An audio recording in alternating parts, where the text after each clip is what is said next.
it's me, Kelly, with Kelly Tennant and Associates. So this month, we've been talking about if I were the strategic facilitator for a strategic planning session for the US government, what might that look like? Now, I realize as a facilitator, it's not my job to implement or to tell them what to plan, but it is my job to do the analysis and to help propose certain things that they might want to consider.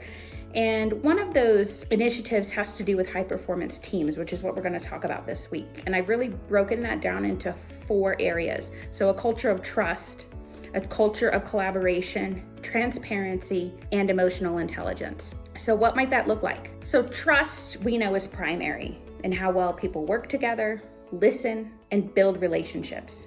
It's critical to think about trust when you are working within an organization, and the ability to build and to maintain trust through those daily interactions. It must be fostered throughout the organization. I do think that that's something that's missing throughout a government organization.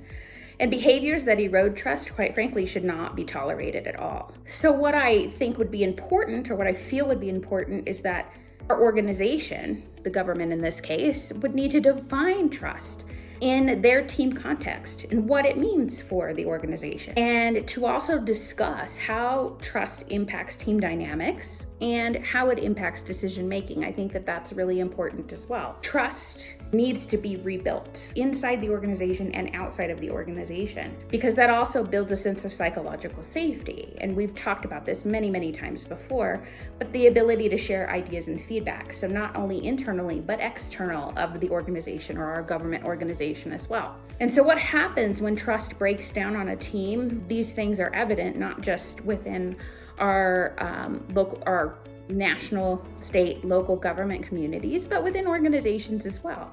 Breakdown in communication, people kind of working angles, that type of thing, people not speaking up, those types of things happen, and it really erodes the organization, but then you can't really move forward with your strategy.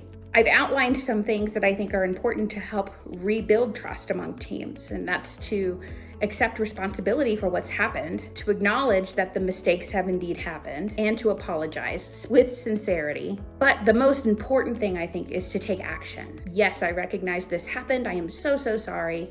These are the things that I'm going to do to fix it, and actually do it.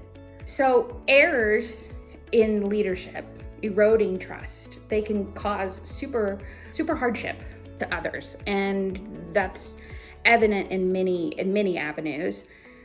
So it's important to recognize that, and for leaders to have the self-awareness to understand that those actions that they have taken have impacted others internally and externally. Additionally, it's important for collaboration to take place. So collaboration across party lines is paramount, and bickering and fighting shouldn't be tolerated. Collaboration is about respect. If you check the blog that's posted with this newsletter, there's a video from Sesame Street that has to do with respect, and it's a Game of Thrones theme. And I'm sorry, Sesame Street I know is for children, but we're all children at heart in some respect, and the video is funny as all get out. But it's true.